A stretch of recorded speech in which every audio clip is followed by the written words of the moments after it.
سے بنیادی چیز عقیدہ توحید ہے، سب سے بنیادی چیز عقیدہ توحید ہے۔ اور عقیدہ توحید کا مطلب یہ ہے اللہ اس پوری کائنات کے اندر اکیلا ہے، اکیلا ہے اپنی ذات میں، اکیلا ہے اپنی صفات میں۔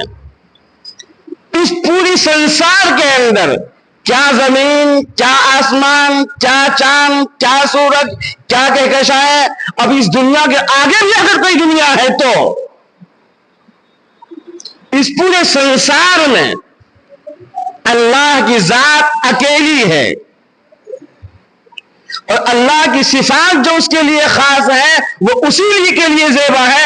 ذرہ برابر دنیا کا کوئی انسان، دنیا کی کوئی چیز اس کے ان صفات میں شریک نہیں ہے، ان صفات میں شریک نہیں ہے۔ ذات تو بہت دور کی بات ہے، صفات میں شریک نہیں ہے۔ اور یہ ہم نہیں کہہ رہے ہیں، قرآن کہہ رہا ہے، یہ ہم نہیں کہہ رہے ہیں، قرآن کہہ رہا ہے۔ سورہ اخلاص چھوٹی سی سورت ہے، بچوں کو یاد کروائی جاتی ہے، گھروں میں پڑھائی جاتی ہے۔ مفسرین نے لکھا ہے، علماء نے لکھا ہے، قرآن کا 1/3 ہے، وہ 1/3 قرآن ہے وہ۔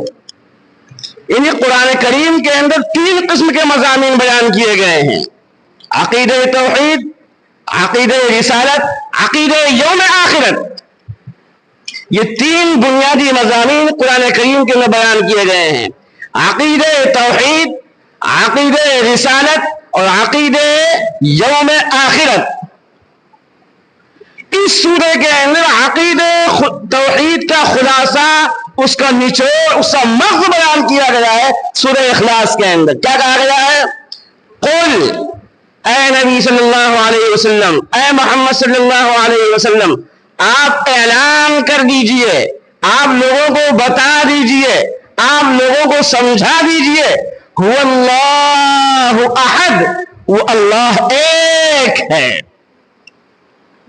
ایک ہے اپنی ذات میں، ایک ہے اپنی صفات میں۔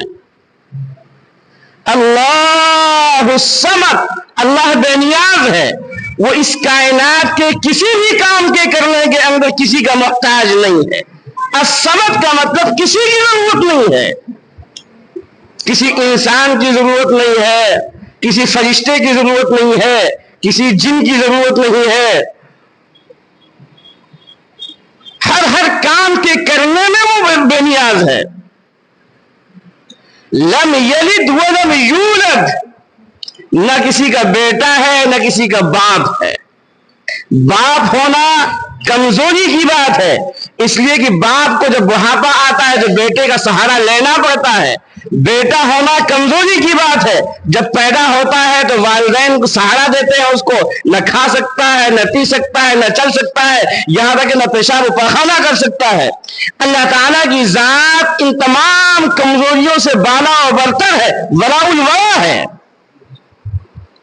وَلَمْ يَكُنْ لَهُ كُفُوًا أَحَدٌ، اس کے برابر کوئی نہیں ہے، نہ انسانوں میں، نہ ملائکہ میں، نہ اجنہ میں، ان سنسار کے اندر کوئی ہے ہی نہیں جو اس کی برابری کر سکے۔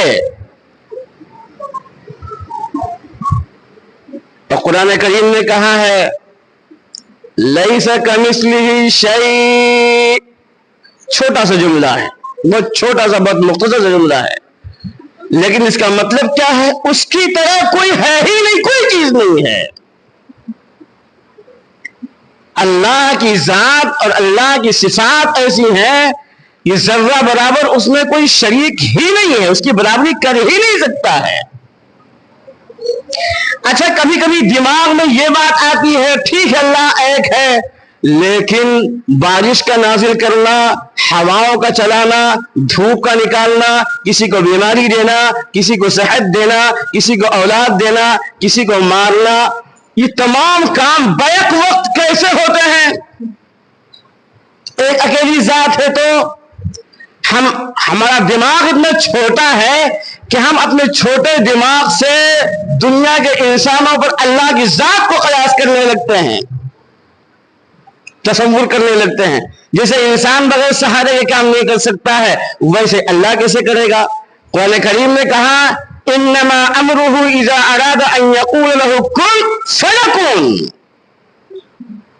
انسانوں کے اوپر اس کی ذات کو قیاس نہ کرو. اس کا معاملہ تو یہ ہے کہ کہیں پر بھی کسی وقت بھی کوئی کام ہو، وہ اگر خالی ارادہ کن کر یعنی ہو جا، یہ اس کا ارادہ کرے وہ چیز وجود میں آ جاتی ہے، وہ چیز ہو جاتی ہے. اس کا معاملہ ایسا ہے، اس نے چاہا وہ چیز وجود میں آ گئی.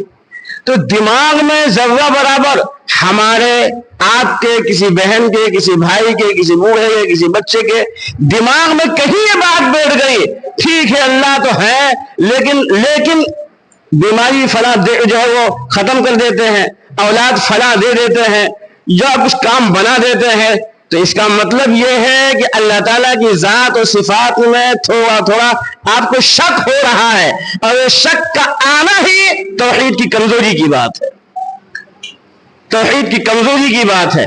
اور اگر اس معاملے میں ہم اور آپ کمزور ہو گئے تو نمازیں ہوں، روزے ہوں، حج ہو، زکوٰۃ ہو، دیگر اعمال ہو، ان اعمال کا بھی کوئی فائدہ نہیں ہے اگر توحید کے میں کمزوری آ گئی. تو اس کو ٹھیک کرنے کی ضرورت ہے، اس کو سمجھنے کی ضرورت ہے، دماغ میں بٹھانے کی ضرورت ہے.